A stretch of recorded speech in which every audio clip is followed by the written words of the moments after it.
んにちは。殺人短編動画へようこそ。連続殺人者の犯行動機や心理はどのようなものだったのか。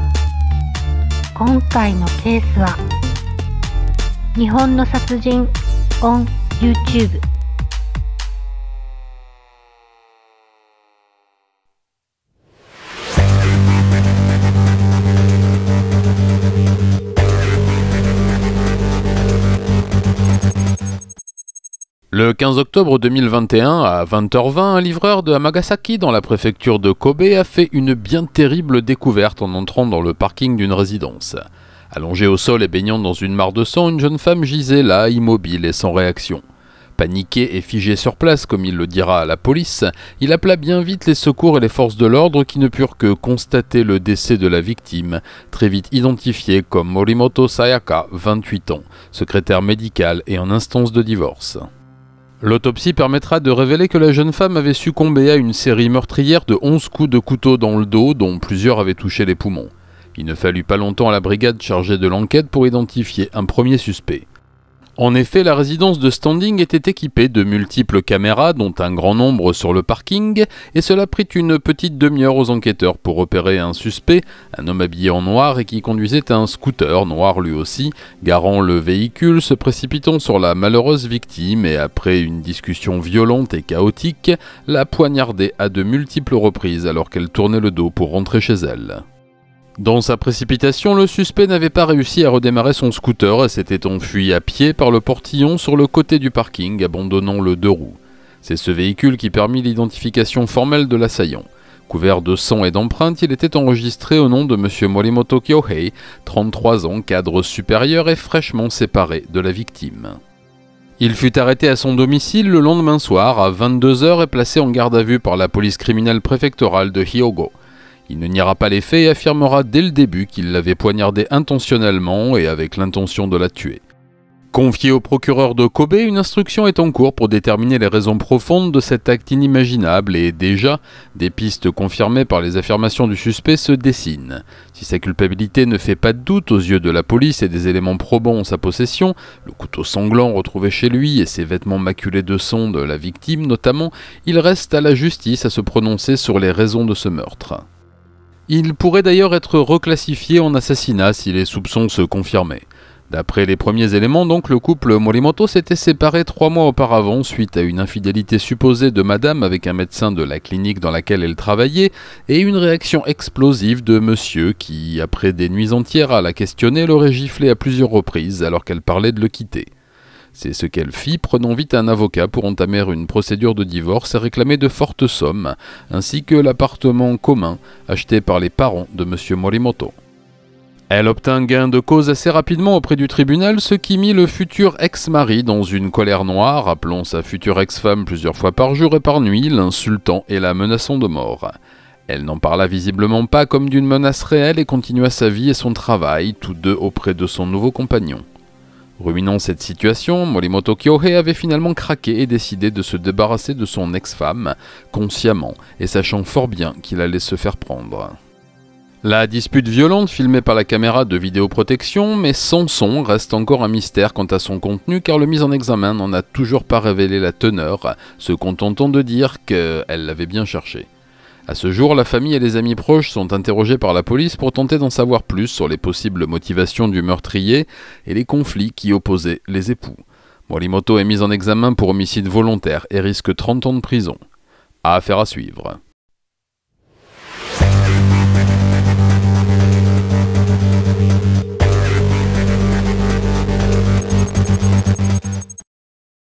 C'est la 3e attaque qui a lieu dans le métro de Tokyo depuis le début de l'année. Ce 15 octobre, vers 15h10, un homme de 45 ans portant une casquette grise et qui traînait vers la sortie Asakusa de la gare de Ueno s'est subitement précipité en criant et sortant un couteau vers un groupe de voyageurs qui se dirigeaient vers la sortie. Un homme d'une vingtaine d'années a tout d'abord été touché par le forcené et a reçu plusieurs coups de lame dans le bras et l'épaule avant que celui-ci ne se tourne vers un autre homme, trentenaire, et ne le frappe de 6 coups de couteau dans le bras et le dos. Voyant la police courir vers lui, l'agresseur a tenté de fuir, mais il fut intercepté par des passants et des agents de la ligne de train JR avant d'être arrêté par la police. Conduits d'urgence à l'hôpital, les deux hommes poignardés sont heureusement hors de danger et ne souffrent que de blessures superficielles. L'assaillant, qui venait juste de sortir de prison, a crié des choses assez confuses au moment de l'attaque, demandant notamment aux passants s'ils avaient peur et criant des « ouh ouh ouh ouh » comme à la fête foraine. Placé en garde à vue et mis en examen pour tentative de meurtre, il est actuellement examiné par un psychiatre qui déterminera si l'homme a toute sa tête et doit être interné ou mis en détention préventive. Depuis les attentats du métro de Tokyo et les récentes attaques au couteau et à l'acide, la sécurité a été fortement renforcée dans les transports en commun et plus particulièrement dans les trains et métros de la capitale. Mais comme dans toutes les affaires du genre, le meurtrier opportuniste reste un problème majeur comme celle de repérer un suspect armé d'un couteau dans le flot de centaines de milliers d'usagers qui sillonnent chaque jour le réseau japonais. Affaire à suivre.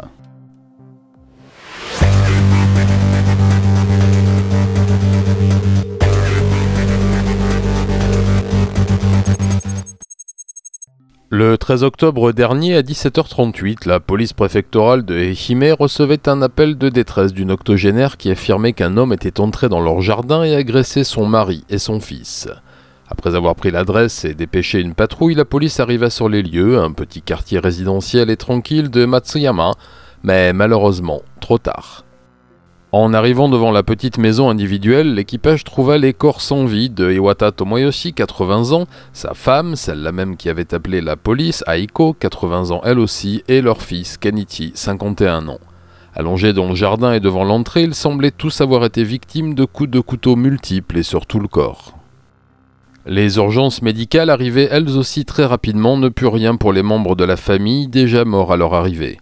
Très vite, des voisins vinrent témoigner de ce qu'ils avaient vu et donnèrent le signalement d'un homme qui, nous le verrons, n'était pas inconnu des services de police et qui, selon eux, était encore dans les parages.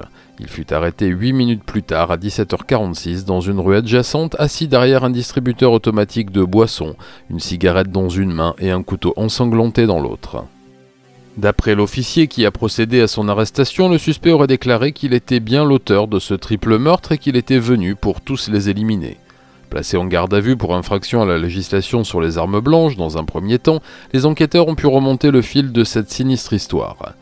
Le suspect, Konno Satoru, 53 ans, sans emploi et sans domicile fixe, avait autrefois travaillé avec le fils Iwata, Kenichi donc, et les deux hommes n'avaient pas gardé de très bonnes relations après que ce dernier, contremaître dans la dite entreprise, n'ait dû renvoyer Konno pour de graves problèmes de discipline. Depuis, ce dernier venait régulièrement menacer Kenichi et par ricochet ses parents qui le protégeaient, leur promettant les pires choses et hurlant dans le voisinage. Depuis mai 2019, Konno accusait le fils Iwata de lui envoyer des rayons d'ondes électromagnétiques pour le tuer et postait régulièrement des messages insultants et diffamants sur les réseaux sociaux, jusque sur un forum professionnel fréquenté par ses collègues. À plusieurs reprises déjà, il était venu menacer la famille jusque dans son jardin et ils avaient dû appeler la police pour l'en déloger. Entre juillet et août 2020, le forcené était allé porter plainte 4 fois contre la famille Iwata, les accusant d'essayer de le tuer avec des mauvais sorts et des ondes électromagnétiques.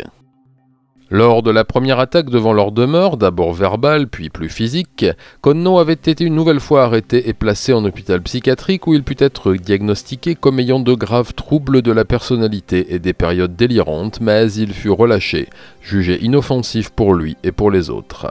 3 semaines avant ce terrible drame, il était à nouveau venu menacer la famille Iwata jusque dans son jardin et la police l'avait une nouvelle fois arrêté et placé en garde à vue, lui demandant de ne plus recommencer ce genre de choses avant de le relâcher. S'il est reconnu responsable de ces actes, ce qui risque d'être une longue bataille d'experts, il risque une mise en examen pour triple assassinat et la peine capitale. Affaire à suivre.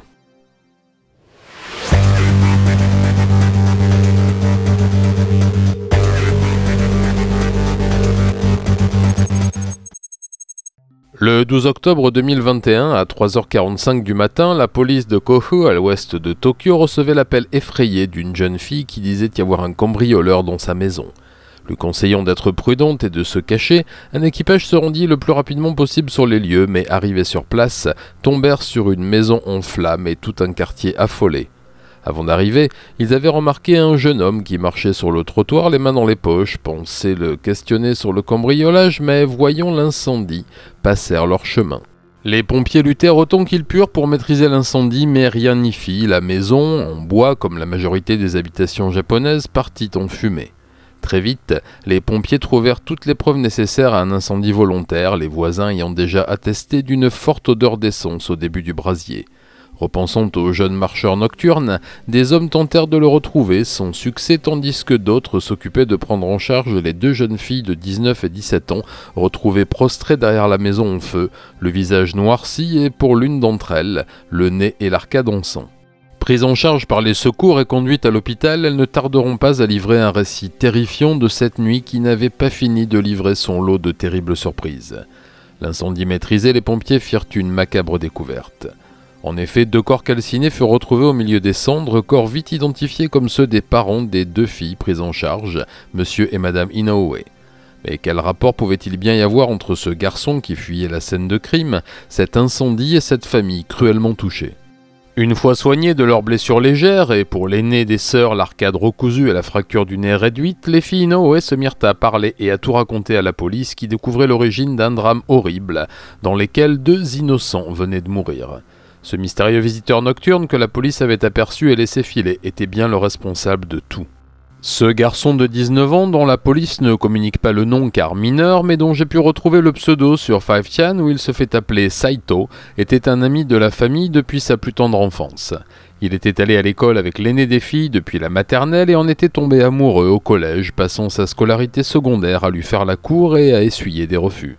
Celui que nous appellerons Saito donc nourrissait cet amour en sens unique depuis des années et bombardait l'aîné des Inoue avec des messages sur son téléphone, mais aussi sur les réseaux sociaux, couplant cela avec des visites régulières à son domicile de jour comme de nuit. Ce harcèlement, qui avait d'abord agacé la jeune fille, avait tourné petit à petit au cauchemar, et son père avait plusieurs fois clairement expliqué au garçon qu'il fallait laisser sa fille tranquille.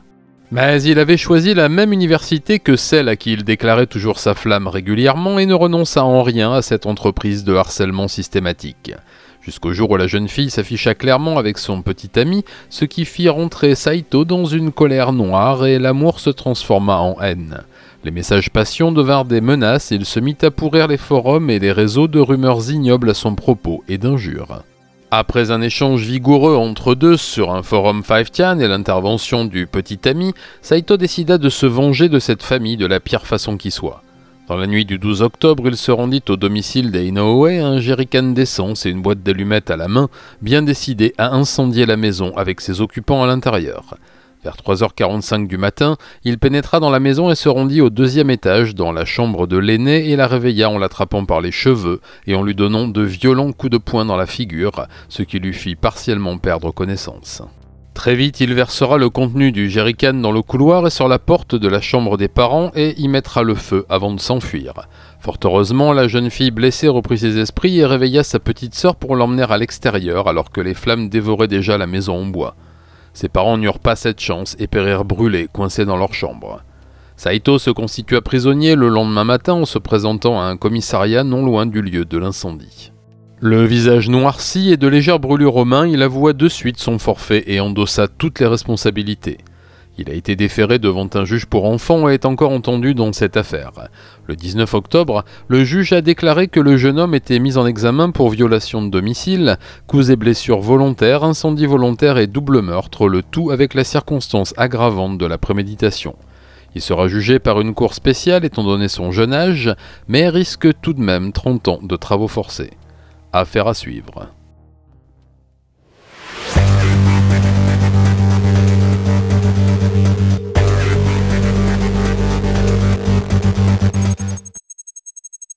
Okamoto Akihiro est l'un des nombreux condamnés à mort qui hantent les prisons japonaises en attendant leur exécution, priant et implorant le pardon des familles et se contentant du vulgus pour ne pas faire parler d'eux.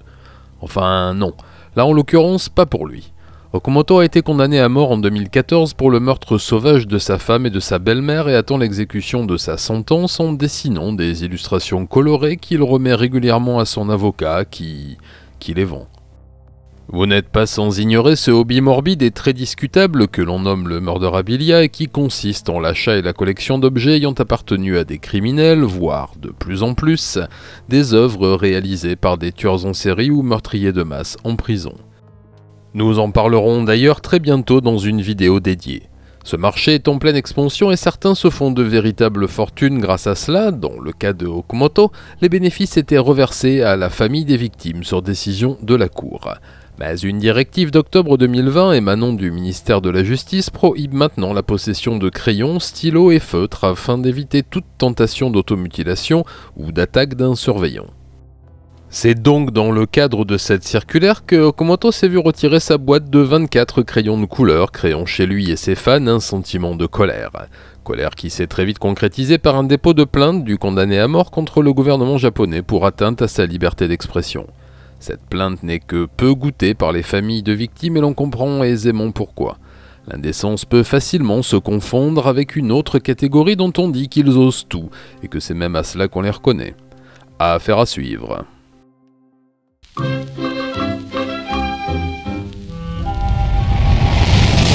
Le covoiturage est à la mode, que ce soit au Japon ou dans le reste du monde. Alors quoi de plus normal que nos amis les délinquants déficients, ceux qui font le bonheur de cette rubrique chaque semaine, n'en profitent eux aussi pour nous régaler avec leurs frasques burlesques, surtout quand celles-ci sont éco-responsables. Enfin, responsables.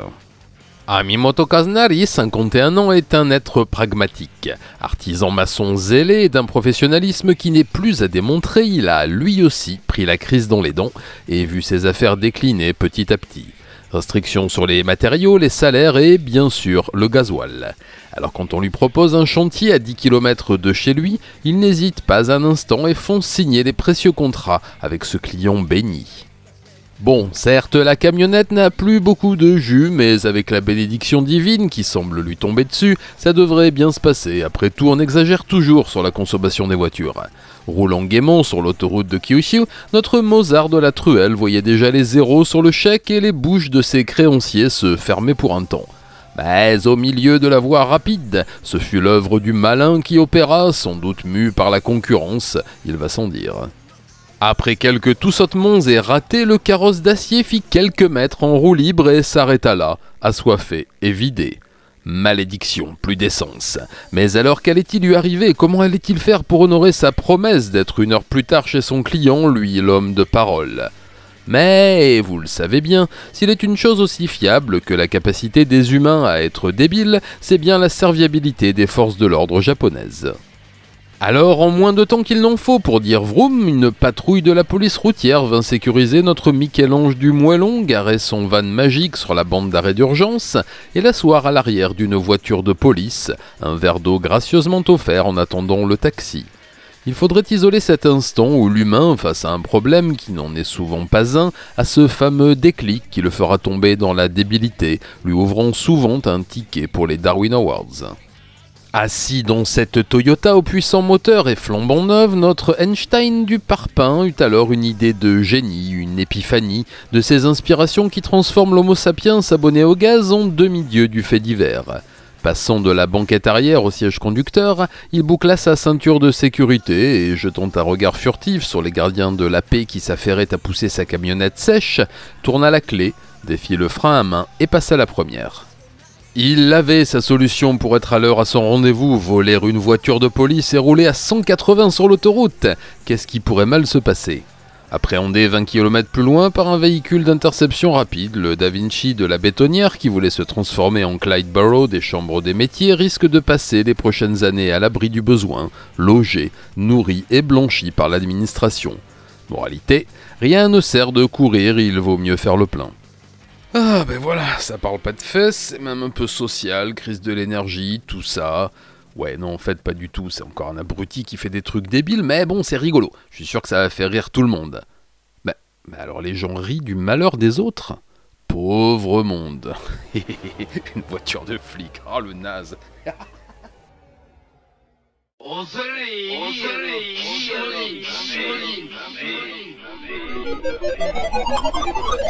Le premier coup de pouce du jour sera une nouvelle fois pour une chaîne de cinéma.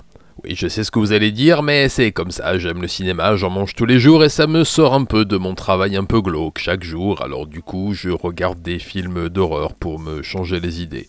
Ouais, logique. Mais pardon, je digresse. Mon premier coup de pouce, disais-je, avant d'être grossièrement interrompu par moi-même, oui, j'aime bien des proches aussi, mon premier coup de pouce donc sera pour la chaîne Fatal Horror que l'un d'entre vous, au hasard d'un commentaire, m'avait recommandé. Je n'en suis qu'au début, mais j'aime déjà beaucoup ce que j'y vois. Chroniques en voix off avec images d'illustration, le narrateur, voix posée et élocution claire égrène les films horrifiques oubliés tels que L'Ultime Souper, qui était resté un nanar dans ma mémoire mais qu'il m'a donné envie de revoir, Lecture Diabolique ou La Maison des Damnés. Il y parle aussi d'actualités filmiques horrifiques et de grands classiques du genre avec une érudition plaisante et une belle montée en puissance dans la qualité. Entre sa première vidéo sur Audition de Miike Takashi, un de mes films préférés, vous le savez, il y a 10 mois, et celle dernière sortie en date sur L'Ultime Souper, justement, on voit beaucoup de travail et les 281 abonnés de sa chaîne ne lui rendent, à mon goût, pas justice. Alors allez vite faire grimper son compteur, je vous assure que ça vaut le détour.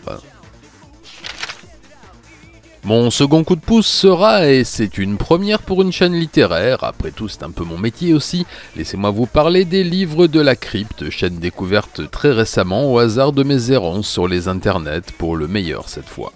Vous l'aurez compris, on y parle de littérature fantastique et horrifique et l'on y parle bien. Jodie fait partie de ces personnages pour qui le langage semble être le milieu naturel et grâce auquel on peut faire passer une passion sans risquer de passer pour un Holibrius.